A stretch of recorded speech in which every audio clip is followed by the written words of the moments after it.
To me, there's no such thing as a black woman in Ghana. I'm a woman in Ghana. Living in the US, all of the seats are taken, all the big brands are there, and here you have an opportunity to create a seat at the table. It's significant to know where you belong and where you came from.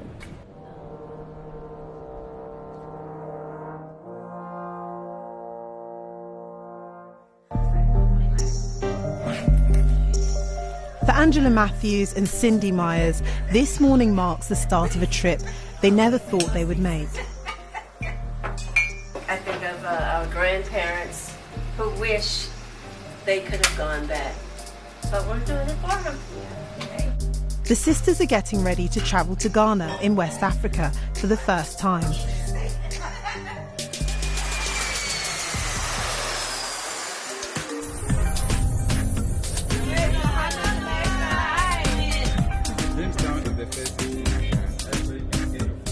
This group could have visited this country any time, but they chose this year. Ghana is encouraging more descendants of the slave trade to retrace their roots. They've called 2019 the Year of Return. It's 400 years after the first enslaved Africans arrived in what is now the US. This is Cape Coast Castle. It was one of the most important African bases for British slave traders during the 18th century. Historians believe at least 12 million people were shipped from West Africa to plantations in the Americas and the Caribbean. As we walk down the dungeons, this is the real dungeon in Ghana. I never thought I would make this trip. Never, never. My sister and I are the first generation to make it here. And it's just truly amazing. Truly amazing. For Angela and her sister, the trip to the castle and its dungeons holds a special meaning. They recently took a DNA test and discovered that they are of Ghanaian heritage, meaning their ancestors may have been held in these cells. I'm so grateful to be here and to be here with my ancestors. It gives me a great joy and I feel like I'm home. Thank you and gratitude to every ancestor of my bloodline. Thank you for being strong enough to make it. I'm sorry you had to go through this.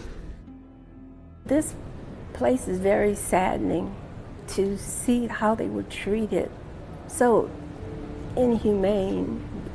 I mean, who would do that? Why? Money? It's just very saddening. Enslaved Africans were pushed through the door of no return and onto waiting ships. For many, it would be the last time they would see the continent. Being here, taking my shoes off, getting into the water, the Atlantic Ocean, I felt at peace, I felt at home. I felt like all of my ancestors, we were reunited, and it was just a wonderful feeling.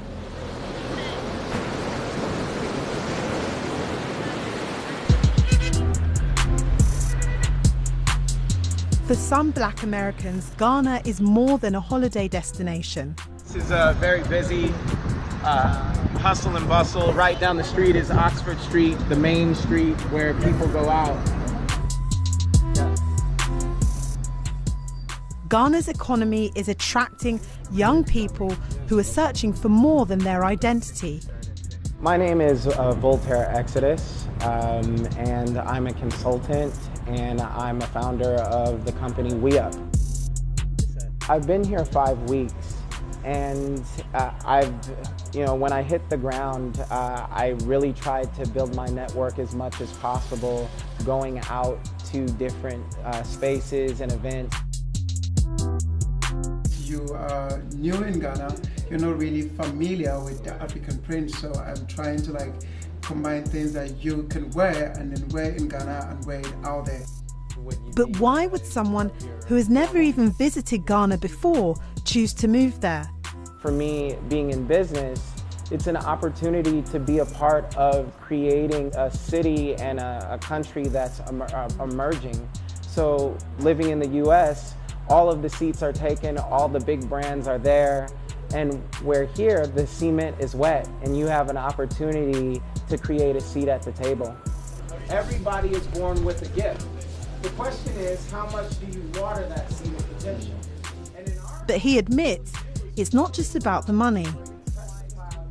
The main differences of my life in Ghana and the US is the peace.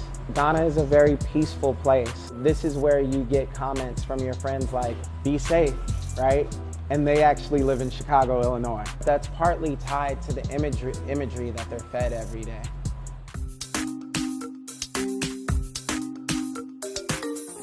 This is Lakeisha Ford. 5 years ago, she decided to move to Ghana to start a new life. And with it came a new sense of identity. To me, there's no such thing as a black woman in Ghana. I'm a woman in Ghana. We are all black.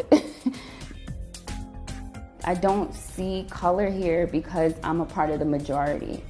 And I think that's a privilege and a luxury. She was born and brought up in the US, and her move to Ghana was about starting her own business. But it became more than that.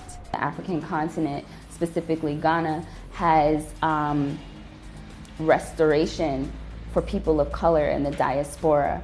You know, I want to show people that this is not just an alternative, but a real option to live your life and be successful. Lakeisha has no plans to move back to the US, and she's encouraging others to join her. Any black person that is in the diaspora, a trip needs to be made to the African continent. There's almost this like undefined closure that happens. You didn't even know you needed this. You don't even know you need closure in a certain light, but coming here, you get it, and there's almost an alignment that happens.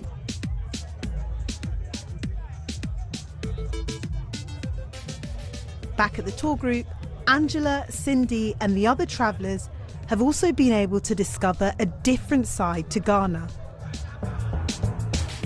The country estimates the number of tourists wanting to find out about their heritage will increase by up to 40% this year. For Angela, retracing her roots has changed how she looks at her home country. And this time and all the things that are going on with our current president, it's significant to know where you belong and where you came from.